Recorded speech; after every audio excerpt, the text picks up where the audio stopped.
Hola a todos, bienvenidos a un seminario más de la licenciatura en física. El día de hoy tengo el agrado de presentar al maestro en ciencias Ángel Adrián Bravo, quien nació aquí en San Luis Potosí. Él es egresado de la licenciatura en física en 2015 por la Universidad Autónoma de San Luis Potosí. Obtuvo el título de maestro en ciencias en física por la misma institución en 2017.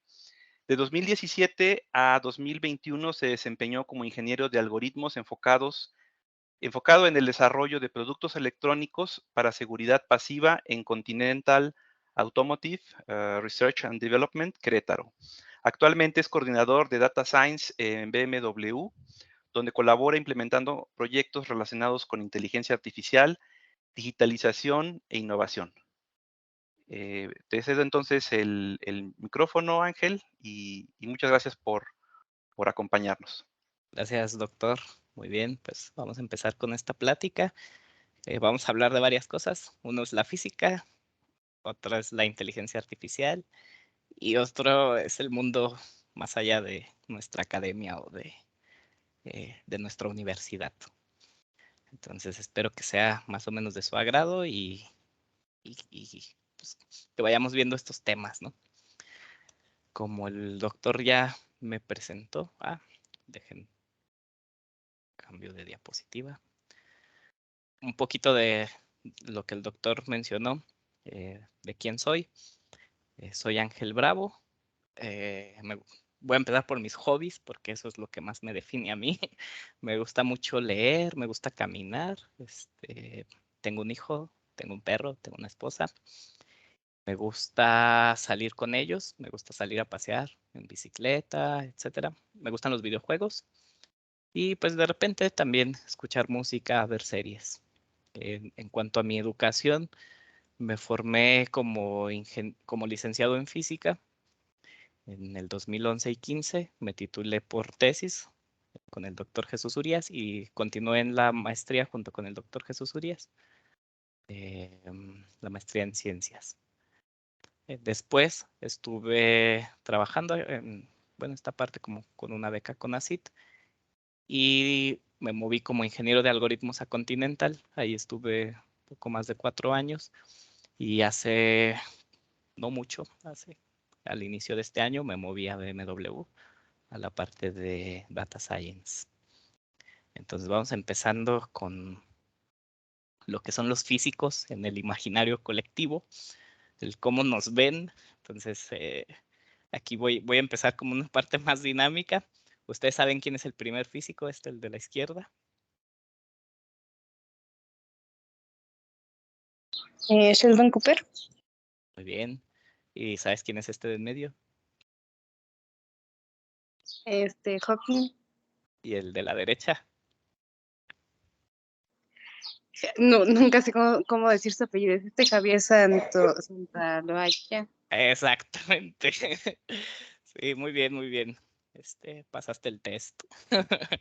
Pero bueno, en la vida o en el mundo fuera de la academia, cuando mencionas, no, pues soy físico, y la gente luego te va a relacionar a este tipo de personajes, porque ese es en el imaginario colectivo lo que ellos creen, ¿no? Vas a ser como Sheldon Cooper, o has de grabar videos como lo hace Santa Olaya, o como Stephen Hawking, ¿no? Has de ser un genio acá de la astrofísica y cosas de estas. Entonces, más o menos así nos visualizan. En realidad, pues creo que no somos tan así. Somos muy variados, pero así es como nos ven. Y quiero entonces ahora ya ir ahondando a todo esto. Vamos a empezar a hablar sobre inteligencia artificial y sobre machine learning y todas estas cosas que están ahorita como en un hype. Pero antes de ello, como ustedes pertenecen a una generación muy digital y siempre piden el contexto, pues vamos a adentrarnos en el contexto. Nuevamente voy a preguntar si conocen a estos tres físicos.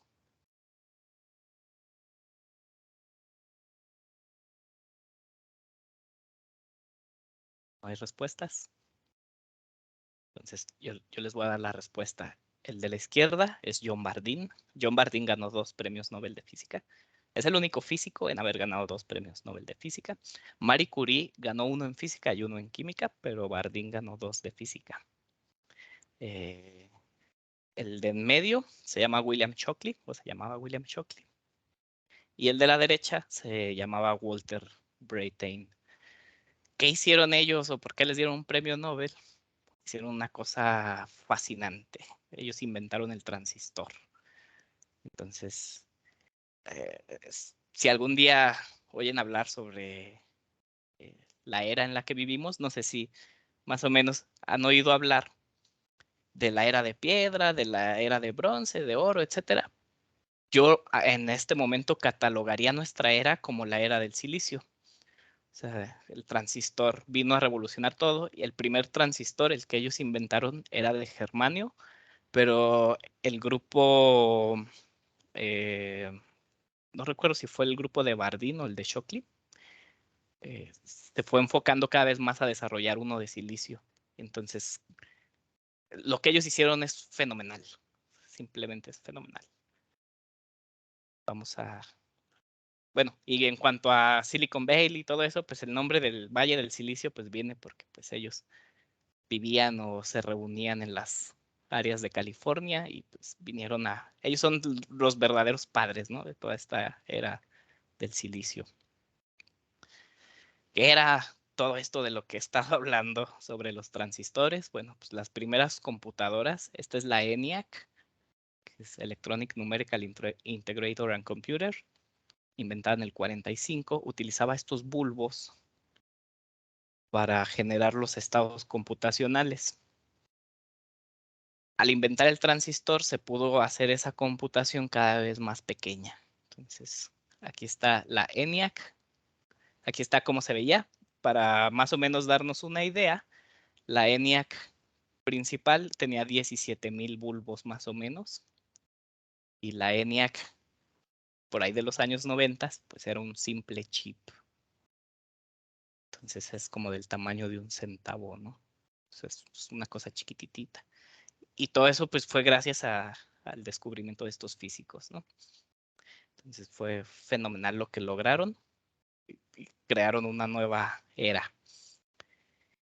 Entonces más o menos, no sé si han oído hablar sobre la ley Moore, que en realidad no es una ley como tal, no es una ley física universal, etcétera. Es más como un patrón. ¿Alguno de ustedes ha oído hablar de esa ley?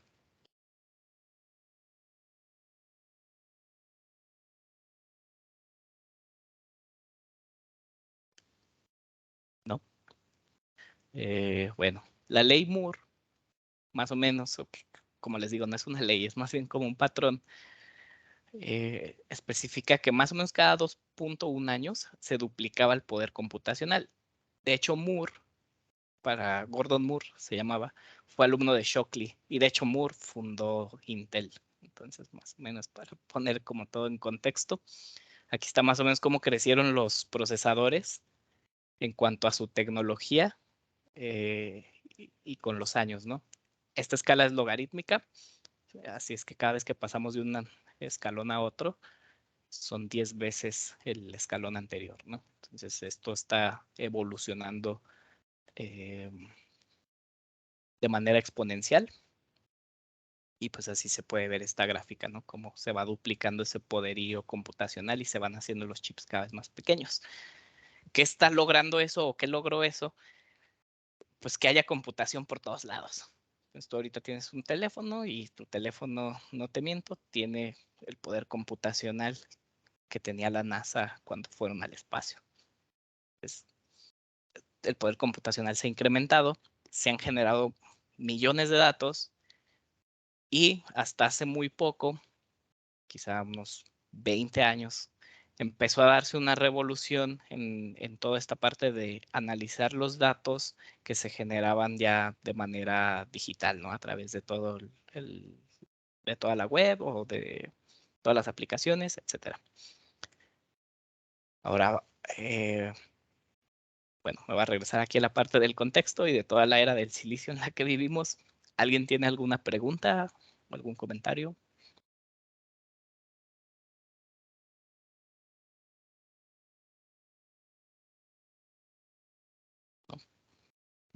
Voy a continuar con el siguiente. Adelante. Ángel, hay un comentario. Tú llegas hasta 2010 y ahí es porque a partir de ahí ya empieza, o sea, ya hay un límite físico, ¿no? Para hacerlos Sí, más chiquitos. sí, Y entonces empiezan los procesadores en paralelo, ¿no? Porque sí, te había que vender, ¿no? sí. Justificar el costo. Ok. Sí, de hecho aquí, como bien lo menciona el doctor Guillermo, esta gráfica llega hasta 2010. No sé si porque es muy viejita y la tomé de una fuente muy viejita, o en realidad sí sea eso, pero sí estamos llegando al límite físico. Entonces aquí va a haber un límite físico. Por eso les digo que esto no es una ley, en realidad, solo es un patrón. Y lo que va a seguir para seguirlas haciendo más pequeñitas va a ser el cómputo cuántico. Entonces, a lo mejor todavía es un área que está muy en fase de desarrollo, pero hacia allá va a tender alguna parte.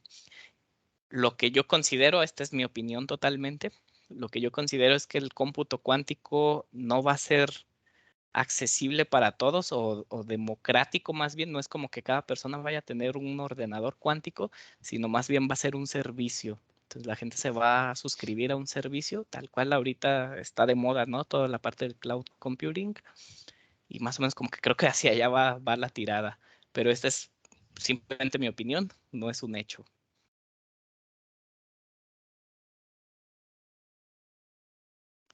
Entonces, bueno, vamos ahora a adentrarnos a la parte de la inteligencia artificial, ¿no? Entonces, cuando hablan de inteligencia artificial, se refieren a muchísimas cosas.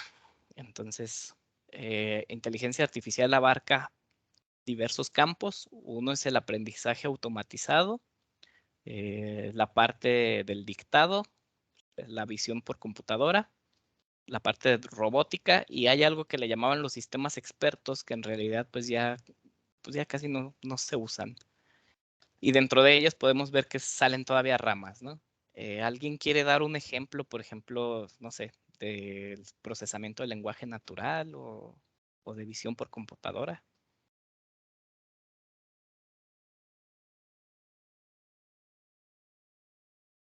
Sería como el autocorrector del teclado, ¿no? Sí, ese es un muy buen ejemplo. En la actualidad, casi la mayoría de las aplicaciones que tenemos en nuestro celular eh, van a traer algún algoritmo que vaya a entrar en alguno de estas partes, ¿no? Por ejemplo, está la generación de textos y hay en muchos lados, ya ni siquiera contactas con una persona, estás contactando con un bot y a veces ni te das cuenta, ¿no? Entonces ahí se utiliza esta parte del procesamiento del lenguaje natural.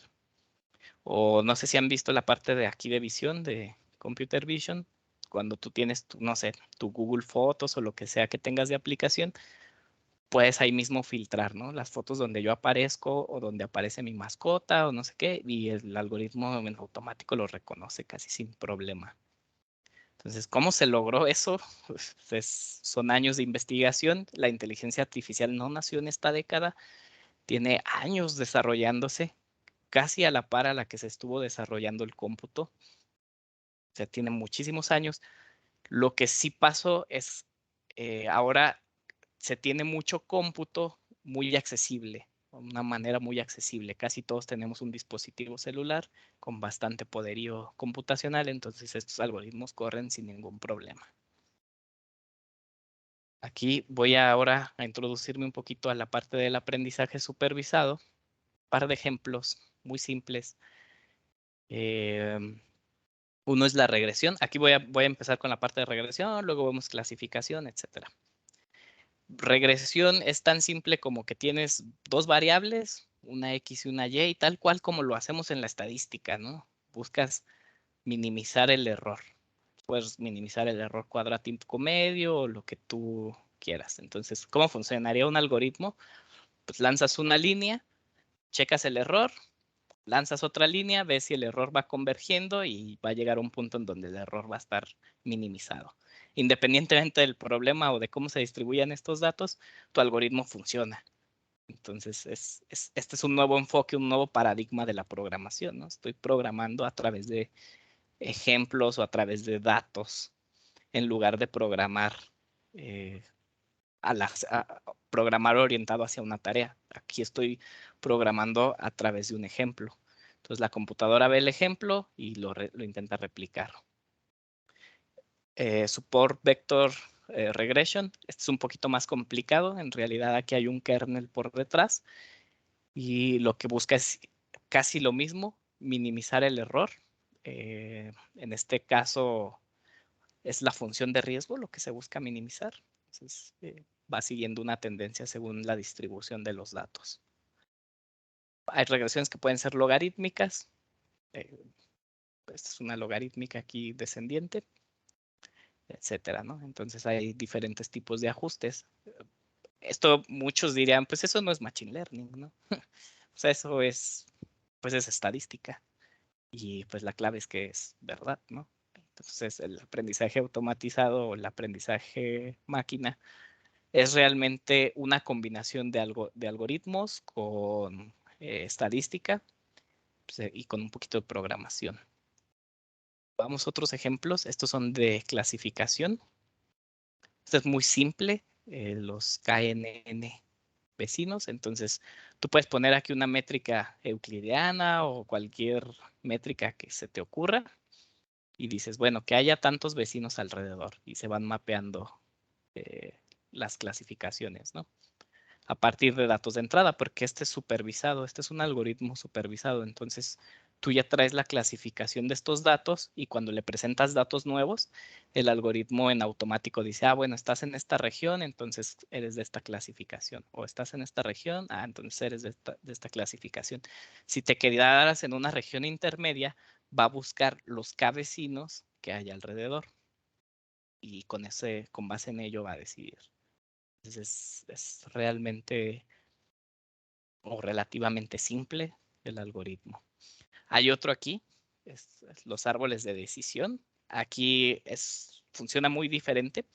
Lo que buscas es maximizar la entropía de tu información.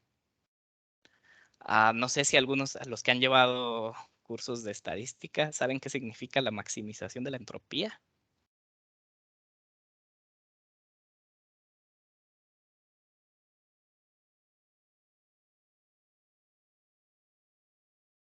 ¿No? Bueno, la maximización de la entropía te genera el estado de menos sesgo. Entonces, aquí cuando tú generas todo esto con datos, pues tu sesgo es bajo, en teoría, ¿no? Y de hecho toda esa entropía pues está muy relacionada como esto de la energía libre de Helmholtz y todo esto. Entonces, realmente para un físico, cuando le presentan este tipo de algoritmos, luego lo relacionan, ¿no? Dice, pues el logaritmo de la probabilidad por la probabilidad. Esa es la entropía, ¿no? O sea, para nosotros como físicos nos cuesta menos trabajo abstraer este tipo de ideas. Son relativamente sencillas para nosotros. Incluso las demostraciones y toda esta parte, adentrarnos a este mundo realmente no nos cuesta tanto. El esfuerzo es menor. Acá hay otro tipo de clasificadores que les llaman de Naives. Naives Bayes. Muchos lo pronuncian como Bayes, pero es Bayes. Aquí son las probabilidades a priori de que el evento ocurra, el evento A ocurra dado el evento B, ¿no? Entonces, te vas con esas probabilidades. Aquí vas jugando con ese estilo. Cuando se te presenta un caso nuevo, te vas con tus probabilidades anteriores y con eso puedes decidir a qué clase pertenece el evento, ¿no? Que ocurra. Y lo mismo, es algo que para la gente de física o de matemáticas, pues no cuesta mucho trabajo tampoco de aprender. Esta cosa es nueva, bueno, no es nueva, esta cosa es diferente, es el aprendizaje no supervisado. Esto es, imagínense que tú llegas con un niño y le das dulces y el niño solito los clasifica, dice, los que son morados con los morados y los verdes con los verdes. O al revés, dice, ¿sabes qué? Voy a poner los que tienen chile y los que no, o voy a quitar los que son muy dulces y los voy a poner acá y acá voy a poner los que pican o etcétera, ¿no? O sea, aquí es libre la manera en la que se hace la clasificación. O sea, aquí hay uno que le llaman el K-means, que no es más que obtener la media a partir de algún dato de entrada y lo hacen automático. Un ejemplo que ustedes podrían ver en la vida real de este tipo de algoritmos son los sistemas de recomendación. Por ejemplo, cuando estás viendo Netflix y te recomienda una película. Entonces ahí lo que hizo el algoritmo fue agruparte. O sea, dice, bueno, tú perteneces más o menos como a este grupo y a este grupo le gustan este tipo de cosas. Entonces te agrupa. Entonces esos sistemas de recomendación más o menos así funcionan. Hay sistemas de recomendación, por ejemplo, los de comida, ¿no? Te metes a una aplicación, no sé, es de Uber Eats o de Rappi o de alguna de ellas y te salen recomendaciones de comida, pero están basadas en tu historial y ese historial lo que hacen es agruparlo con gente que tiene gustos en común contigo y entonces así se hace un sistema tipo de recomendación. Hay otro que le llaman el Isolation Forest. Este es un poquito diferente. Este es más como para detectar anomalías. Tienes anomalías, cosas que no se agrupan bien y que están muy dispersas. Pero igual es un aprendizaje no supervisado. O sea, puede no haber un data scientist detrás de ello. Bueno, un ejemplo de aquí, de Isolation Forest, pudiera ser las transacciones que parecieran fraudulentas, ¿no? Tienes una transacción fraudulenta que que está muy sesgada de una transacción tradicional. Entonces, un algoritmo normal lo detectaría y diría, esta es una transacción fraudulenta. Obviamente, pues tienes muchos problemas, sobre todo de infraestructura, que tienes que resolver porque se tienen que ejecutar en milisegundos. Entonces, tú vas al supermercado, pagas con tu tarjeta y se ejecuta la operación y dice, es una operación normal. Pero, ¿qué pasa si alguien te está intentando hackear tu cuenta de tarjeta de crédito, de débito, de lo que sea? En automático va a caer en una región muy diferente y el algoritmo va a detectar, esto no ocurre con esta frecuencia o no pertenece a algo, digamos, normal, si así le queremos llamar. Entonces lo detecta como algo que no es, que está desviado, ¿no? Un outlier como tal. Hay algo nuevo, este sí es un poquito más nuevo, que es el aprendizaje por refuerzo, donde hay un ambiente y hay un agente, la gente tiene que ejecutar cierta tarea o cierta acción dentro de este ambiente. Y conforme se va acercando, se le va dando un reward, es decir, una recompensa. Entonces, ese estado cambia. Si la acción, digamos, no tiene como positividad, no se le da el reward. Pero básicamente lo que va a buscar este algoritmo es maximizar ese reward. ¿Qué es lo que hacen las empresas actuales? Ponen a trabajar a dos algoritmos, uno contra el otro. Por ejemplo, en la actualidad hay uno muy nuevo que se llama Dall-E 3, D-A-L-L-E 3, y tú le dices que te genere una imagen. Tú le puedes decir, genérame una imagen, no sé, de Salvador Dalí montando un caballo y te la genera. Entonces, más o menos ese algoritmo, aparte de muchas cosas que trae detrás, lo que le hicieron fue un poquito de aprendizaje por refuerzo y lo que hicieron fue pusieron a competir dos algoritmos. Uno que generaba la imagen y otro que la clasificaba y decía si la imagen había sido hecha por una computadora o por un humano. Entonces, al inicio, pues no obtenía el reward, ¿no? El primer algoritmo decía, no, pues generaba la imagen, ¿no? Y el segundo algoritmo decía, no, pues no fuiste hecho por un humano. Entonces no obtenía su reward y volvía a hacer la tarea y la hacía mejor. Y así hasta que llegaba un punto en el que el otro algoritmo no era capaz de identificar si era hecho por un humano o no. Entonces ya estaba del otro lado y genera imágenes súper realistas el Dall-E 3. Más o menos este es un campo por ahí. Y bueno, vamos a hablar un poquito también de la inteligencia artificial, ¿no? Y la física. Entonces, creo que todos hemos oído hablar sobre LIGO. LIGO, pues, es un interferómetro gigantesco para detectar ondas gravitacionales.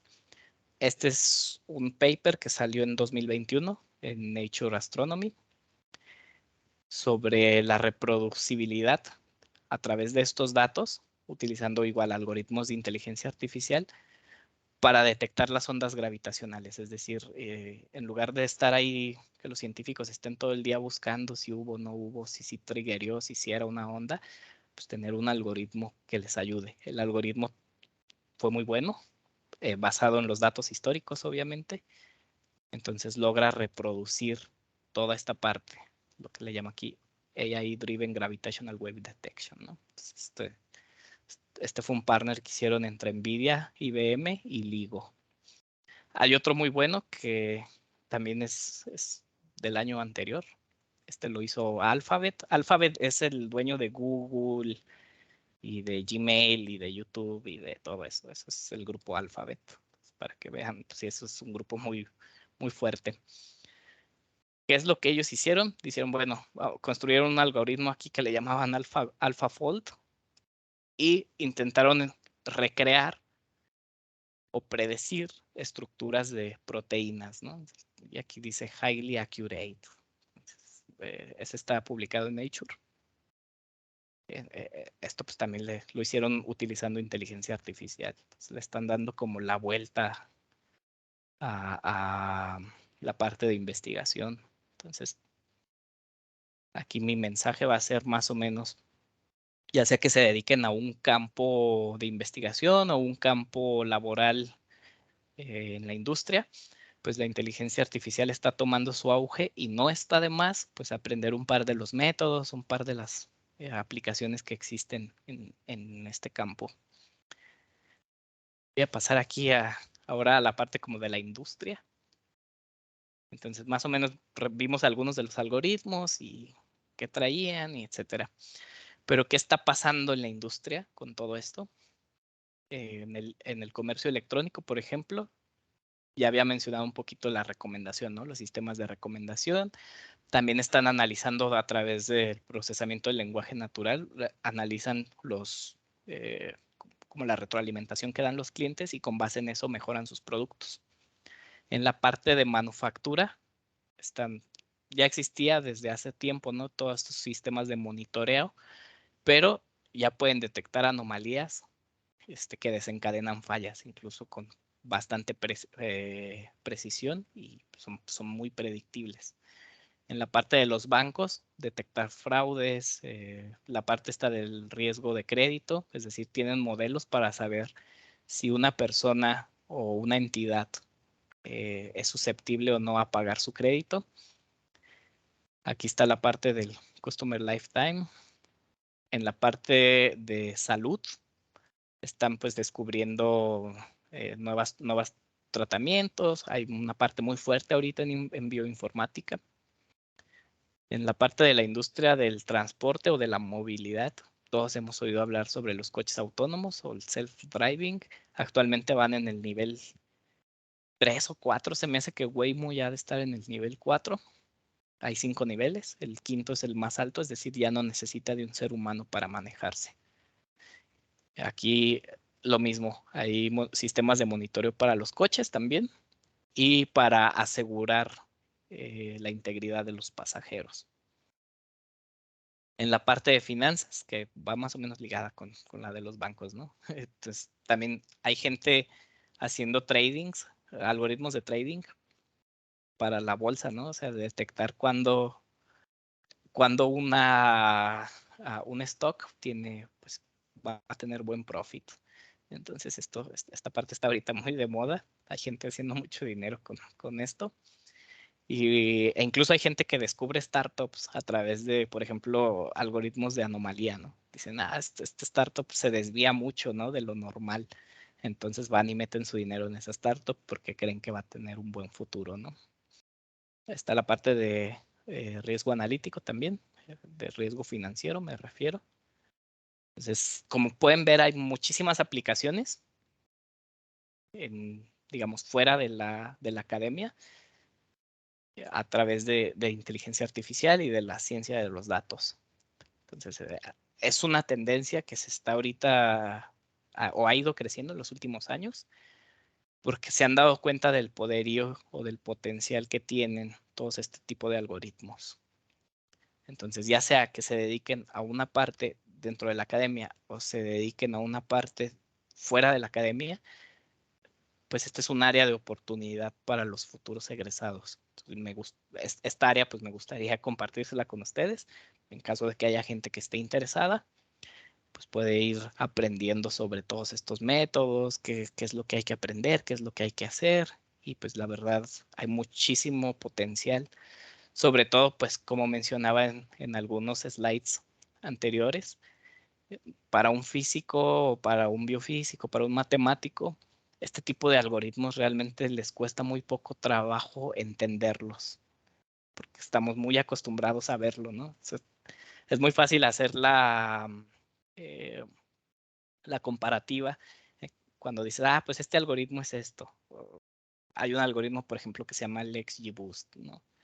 Que es como una desviación o es una adaptación de un método tipo Newton que ven en métodos numéricos. Entonces, realmente es muy fácil ver la comparativa y decir, pues esto yo ya lo aprendí durante mi licenciatura, ¿no? Pero hay cosas que a lo mejor no se aprenden dentro de la licenciatura porque son muy específicas, pero hay cosas abstractas que sí se aprenden ahí. Entonces, esta es la parte que quiero como el mensaje, ¿no? Que quiero que se lleven de que realmente ya están casi formados en este tipo de áreas y son áreas en los cuales pues esta gente que se dedica al e-commerce, a la manufactura, al transporte, etcétera, pues, le está invirtiendo mucho dinero porque se están dando cuenta del potencial que está ahí escondido y también no se quieren quedar atrás frente a sus competidores.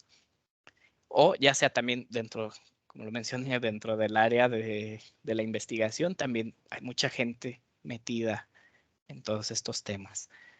Y bueno, esa es la última parte. Vamos a una sesión de preguntas y respuestas.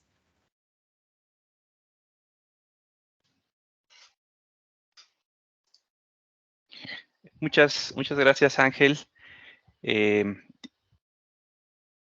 Me gustaría invitar a los asistentes a que si tienen preguntas, aprovechen.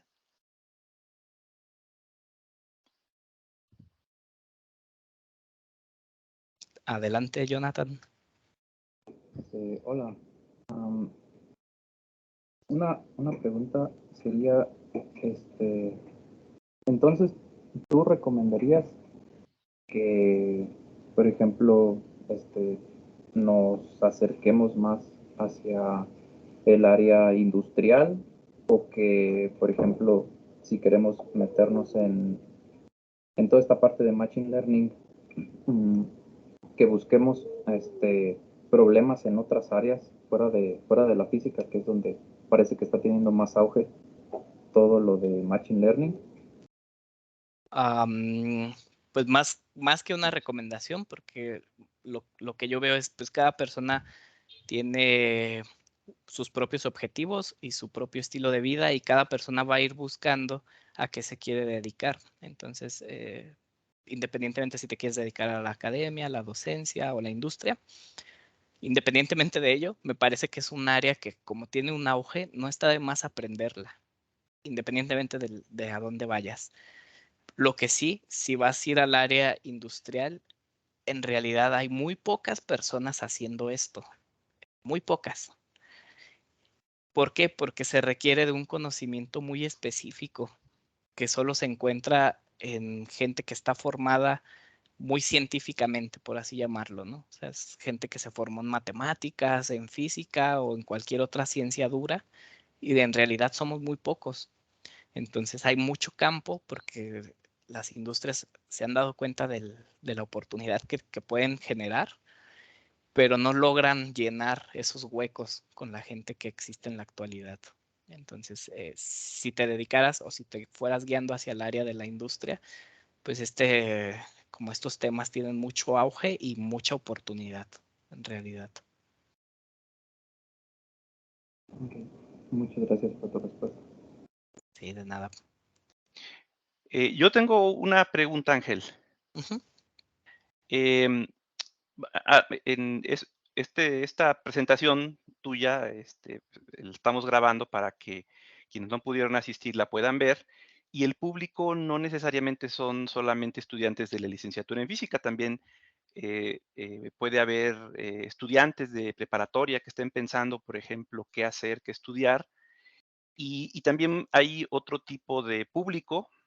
Jonathan, por ejemplo, él es estudiante de doctorado en ciencias interdisciplinarias, en modelamiento matemático, y él está por terminar su doctorado. Entonces, pues un campo de trabajo para las personas que hacen un posgrado, pues es la industria, no nada más la academia, o incluso también está el emprender algún negocio. Entonces, si yo pudiera clasificar estos tres públicos, los estudiantes de preparatoria, los estudiantes que ya están en la licenciatura y estudiantes de ciencias que están haciendo un posgrado, eh, digamos, ¿qué consejos les darías a cada público en caso de que les interesara eh, incorporarse a este tipo de cosas aplicadas Sí. en la eh, industria, por ejemplo? Sí, vamos primero pues con la gente, vamos de los más chiquitos a los más grandes, ¿no? ¿Ok? Así como nos formaban, ¿no? Ajá. Los que van en preparatoria y están interesados en estudiar física, pues que tengan también este panorama de que la física no es lo que tenemos en el imaginario colectivo, ¿no? Al Sheldon Cooper y a Einstein y a Stephen Hawking y a todas esas personas. También hay físicos en la industria. De hecho, hace poquito salió en la Revista Mexicana de Física un estudio sobre el campo laboral de los físicos en México. Es un estudio muy, muy, muy detallado. Me gustó mucho. Salió por ahí de noviembre. A ver si después se los comparto. Y hacían la comparativa que en Estados Unidos algo así como el 50%, 50 y tantos por ciento de los físicos se dedicaban a la industria. En realidad son muchísimos en comparación, por ejemplo, con México. En México no eran tantos. Entonces, sí hay un campo laboral también en nuestro país. Sin embargo, no se están llenando esos huecos. Entonces, la gente, los que vienen saliendo de prepa y dicen, yo quiero estudiar física, pues que también vean esta salida, ¿no? Además de los campos que hay, ¿no? Como, no sé, física de estado sólido, altas energías, física cuántica, etcétera. También hay campos que no se están llenando, que tienen que ver mucho, por ejemplo, con toda esta parte de los datos, ¿no? De la ciencia de datos. Para los que son de licenciatura, que también vayan formándose y haciéndose las preguntas de realmente qué quiero hacer después de aquí. O sea, si quieren dedicarse a la investigación, es totalmente válido. Si quieren dedicarse a la industria, que vean más o menos qué oportunidades hay y que en nuestro país realmente sí existen este tipo de oportunidades y se pueden ir un poquito formando en estas áreas. Entiendo que a lo mejor debido a cómo es el plan de estudios, pues nuestro plan de estudios es física meramente, pero no les cuesta mucho trabajo entender este tipo de algoritmos de Machine Learning. En realidad es como ya les decía, hacer las comparaciones y dices, esta es como la energía de Helmholtz, esta es la entropía de no sé qué, los microestados de Boltzmann, etcétera. Incluso dentro de la inteligencia artificial hay cosas de esas, y no te cuestan mucho trabajo, ¿no? Porque ya las viste durante tu formación. Quizá las cuestiones donde tienes que reforzar un poco más sería la parte de la programación. Pero eso lo puedes ir formando poco a poco. Y por último, la gente que está en los posgrados también es muy aceptada en todos estos campos porque tienen un conocimiento muy específico de los métodos matemáticos o de los métodos estadísticos. En realidad, toda esta parte de la ciencia de datos, cuando uno está modelando, pues uno está evitando caer, por ejemplo, en el bias o caer en lo que en la estadística llamamos el error tipo 1, el error tipo 2, todas esas cosas que un científico en el día a día conoce. Entonces, cuando se dedican a esta parte de la ciencia de datos, pues en realidad ya vienen más o menos formados. Entonces, realmente solo les falta nivelarse poquitito en la parte de programación y ya están del otro lado. Quizá también un punto muy importante son esas habilidades blandas, el saberse comunicar. Algunas veces la gente que maneja los negocios te va a pedir cosas muy específicas, pero obviamente ellos no tienen ese conocimiento y por eso buscan tu ayuda. Y a veces nosotros pues, como físicos nos ponemos a hablar, ¿no? Ah, sí, un método de ensamble de no sé qué. Muy técnicos somos los físicos. Entonces, esas habilidades de comunicación, si vas cerrando ese gap, pues te ayudan mucho.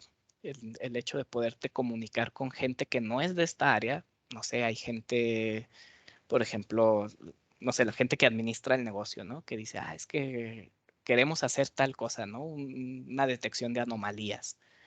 Obviamente ellos saben lo que quieren, pero no saben cómo. Y por eso te están contratando, como para que tú vayas formando esos proyectos. Y de nuestro lado, esa parte de comunicarte con ellos, lo tienes que hacer en el lenguaje más simple. Mientras más simple les expliques, mira, este algoritmo tiene esto, esto y esto, y estos son nuestros puntos fuertes y estos son nuestros puntos débiles, etcétera. O sea, intentar hablar en un lenguaje muy simple, intentar explicarles cómo funciona esto sin entrar a detalles de alto tecnicismo. Ese tipo de habilidad de comunicación es muy, muy valorada también. Muy bien. Andrea, ¿tienes alguna pregunta? Sí, si alguien se quisiera especializar en inteligencia artificial, como, ¿qué materias les dirías tú así como, esta apréndetela bien? Y fuera de la licenciatura, como, ¿qué materias o qué cosas tuviste que aprender que te costaron más? Bueno, yo siempre he sido una persona muy curiosa, entonces me gustaba mucho ya esta parte de la programación desde hace ya muchos años, pero lo que sí he notado era que algunos compañeros tenían menos habilidades o no les gustaba mucho esta parte de la programación. Entonces se rezagaban un poquito y a lo mejor ahorita dicen, ah, no, sí, ya me quiero dedicar a ello, pero ya te cuesta más trabajo, ¿no? El hecho de que dices, bueno, pues ya no tengo como cuando eres joven, ¿no? Que tienes 6 horas al día para hacer lo que quieras o 7 horas o lo que sea. Ya cuando uno va creciendo, va teniendo menos tiempo, entonces ese tipo de organizar tu tiempo es muy diferente. Pero en cuanto a materias, ¿qué materias yo incluiría? En realidad tienes casi todas. La única que veo que falta es la estadística. Es curioso que no llevemos probabilidad estadística, considerando que pues, somos o nos forman como científicos y es un campo súper importante el de la probabilidad y la estadística. A lo mejor vemos ya la estadística ya muy aplicada cuando vemos física estadística, pero ya es como una aplicación, pero no nos muestran de dónde vienen como todos esos teoremas, ¿no? No sé, el teorema de los números grandes o números largos, no sé cómo se pronuncia. O no sé, hay diferentes en cuanto a a esa parte. Pero tampoco, sinceramente, tú vas a la biblioteca y tomas un libro de probabilidad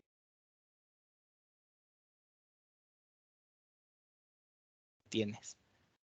Eso es la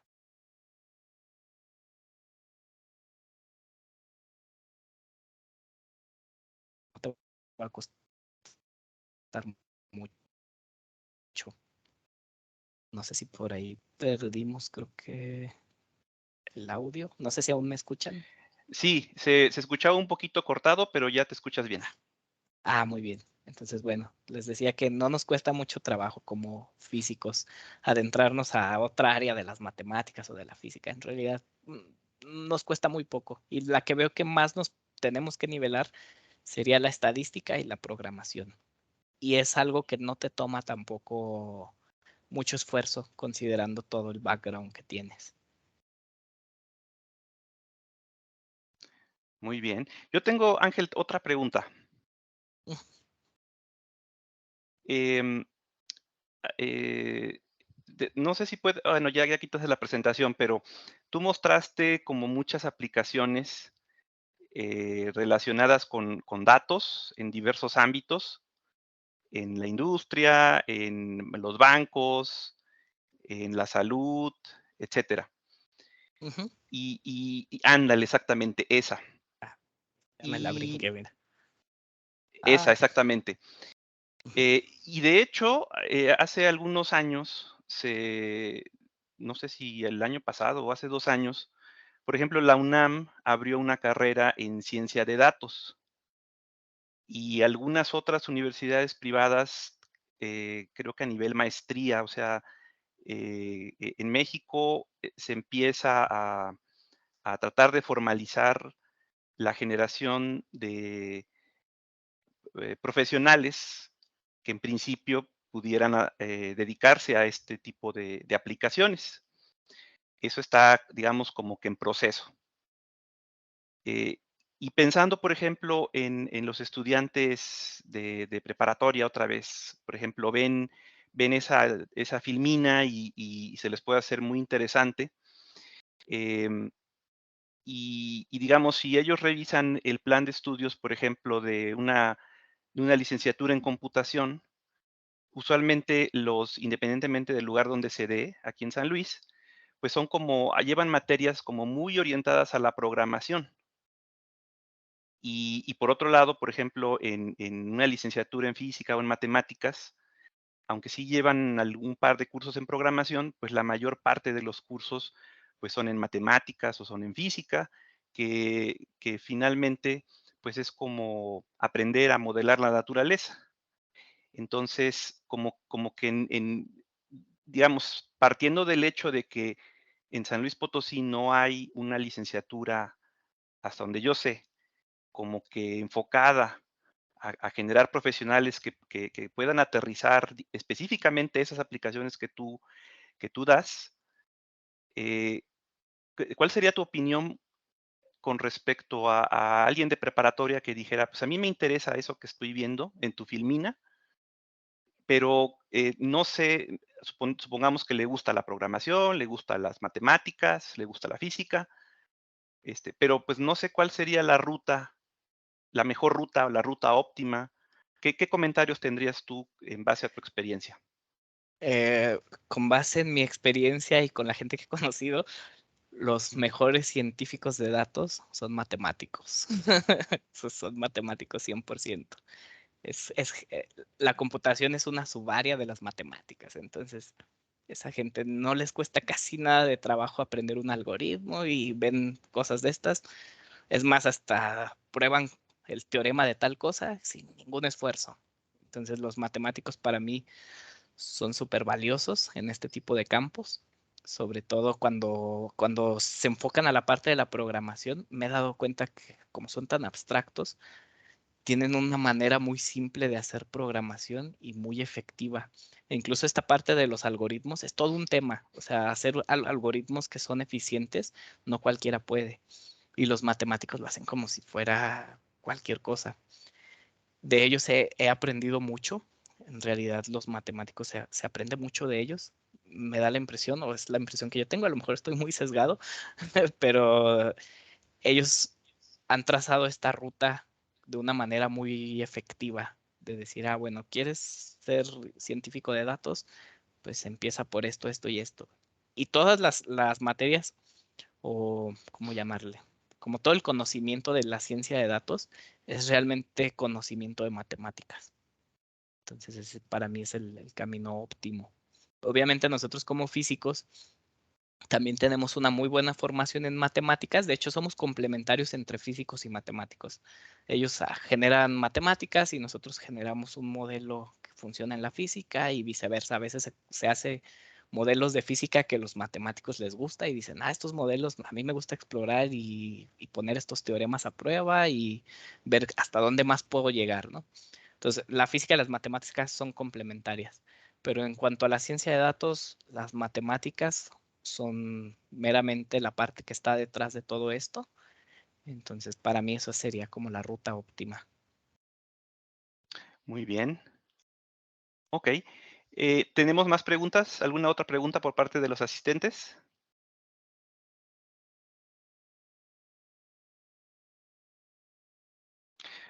Bueno, si no hay preguntas, yo quisiera aprovechar la oportunidad, Ángel, y hacerte una última pregunta. Es ¿Sí? como más personal. Em, ¿Cómo fue el proceso en donde tú, digamos, históricamente la gente que estudia ciencias, por ejemplo, física, matemáticas, yo creo que de mi generación, más allá más o menos por el 2000, como que todo el que entraba a una licenciatura en física o matemáticas, como que su objetivo era volverse investigador. Eh, y yo me he dado cuenta que creo que esa ideología todavía se mantiene en muchas universidades, no nada más en la autónoma. Como que los que entran, ese es su sueño, ¿no?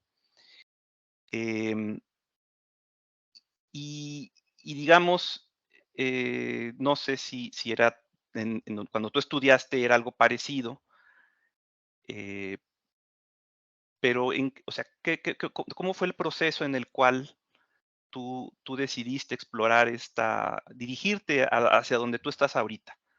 Partiendo del hecho de que pues tú entraste a una licenciatura en física, hiciste una maestría en física y, pues una opción como que, digo, dado que ya hiciste la maestría en física, pues como que lo más directo hubiera sido hacer un doctorado en física, ¿no? Y entonces, no sé si nos pudieras comentar Sí. algo al respecto. Sí, bueno, yo como les comentaba, soy una persona muy curiosa. Me llama a veces la atención algo y me pongo a leer sobre ello. Entonces hubo un momento por ahí de la licenciatura donde me apasionó mucho la programación. O sea, pero mucho. Me la podía vivir ahí haciendo cosas, ¿no? Y después lo dejé. Y ya en la maestría estaba, digamos, estaba estudiando la maestría y en un momento me pregunté si realmente me quería dedicar o sea, si sí me quería dedicar a la parte de la investigación y si quería hacer solo un tema toda mi vida, porque soy una persona curiosa, entonces me gustaba moverme entre temas. Y dije, pues a lo mejor no me quiero dedicar a estudiar solo ciertos fenómenos durante toda mi vida, o sea, a lo mejor quiero hacer otra cosa. Y dije, me voy a dar un año o algo así, para sentar base y decir qué es lo que quiero y decidir hacia dónde quiero ir. Pero pues durante ese año necesitaba comer, entonces dije, bueno, voy a buscar empleo en lo que decido el rumbo de mi vida.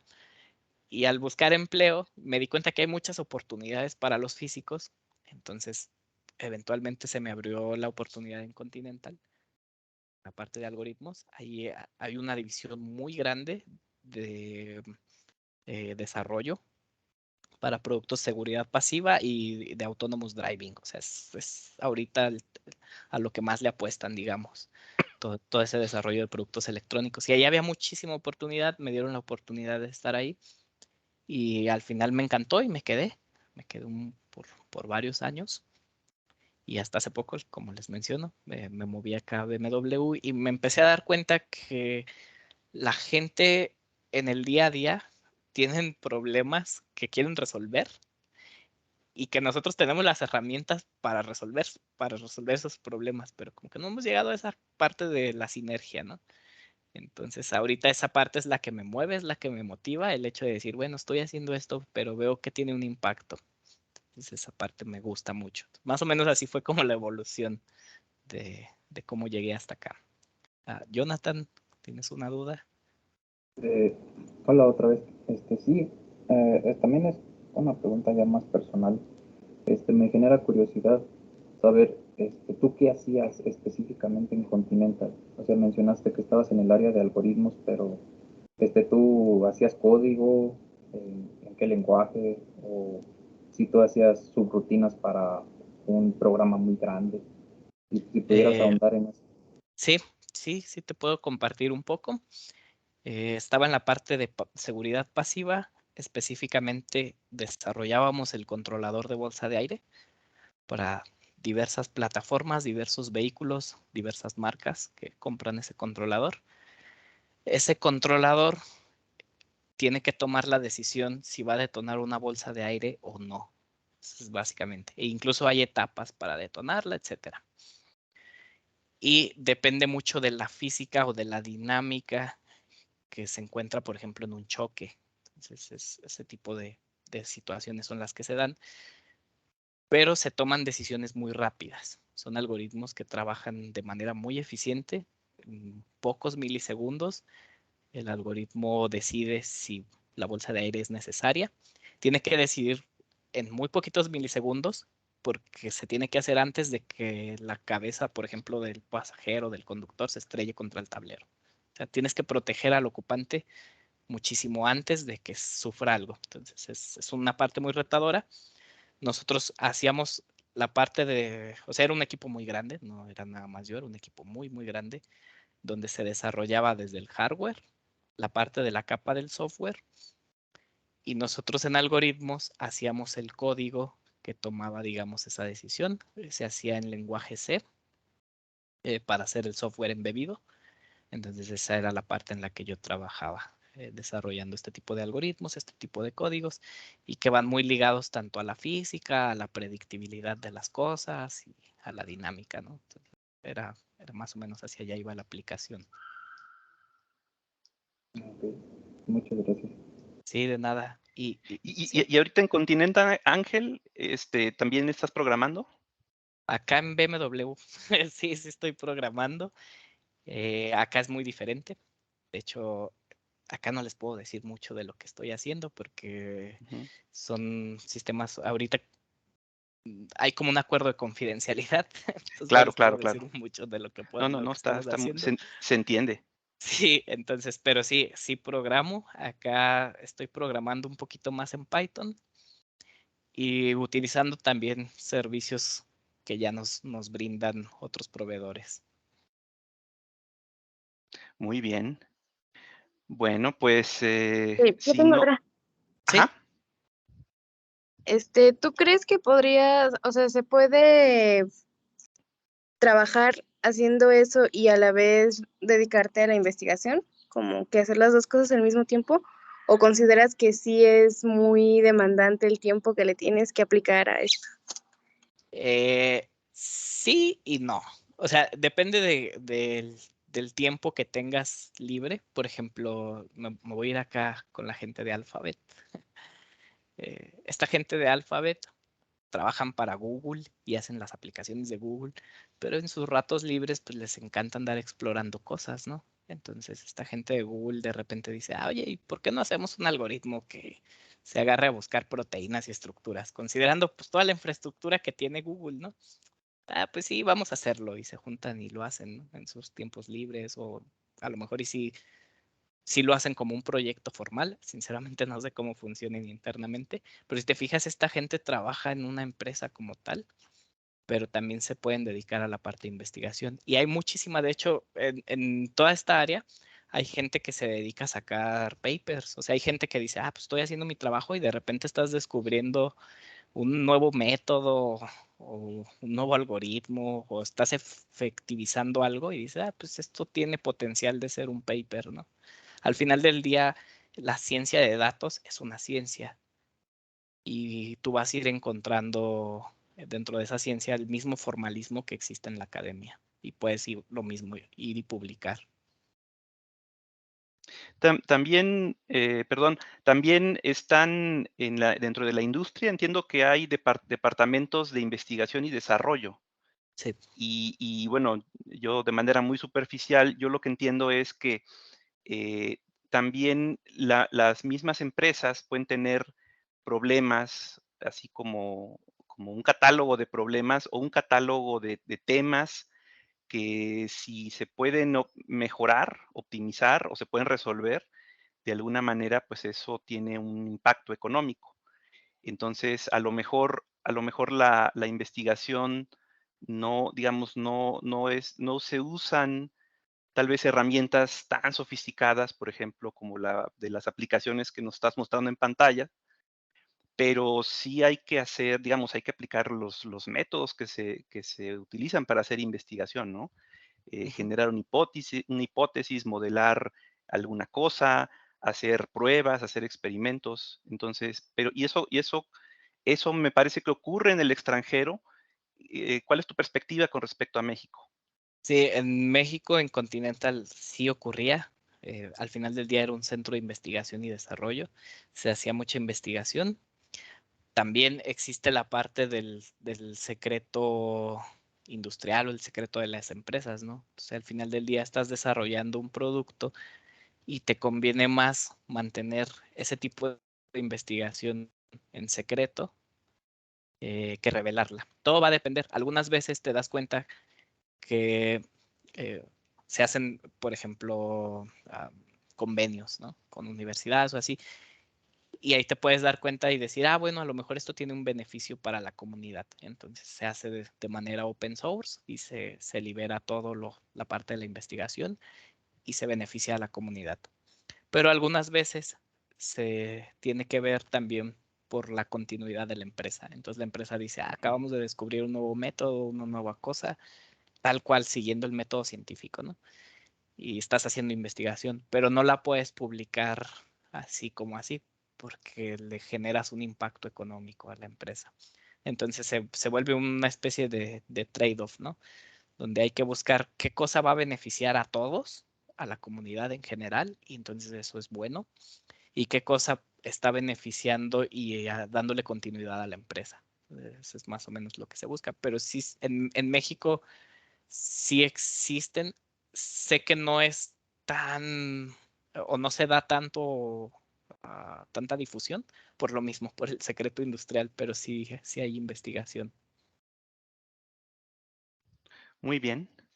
Bueno, pues Ángel, te agradecemos mucho la plática que nos diste y bueno, pues le agradezco a los asistentes por la asistencia a este seminario y ojalá que quienes vean la presentación, ya que no sea, ya que está siendo grabada, pues les sea de utilidad esta experiencia que el maestro en ciencias Ángel Bravo nos compartió. Muy bien, muchísimas gracias, chicos. Muchas gracias por la presentación. Hasta luego. Gracias. Gracias, Ángel. Nos vemos. Hasta luego. Hasta luego, nos vemos.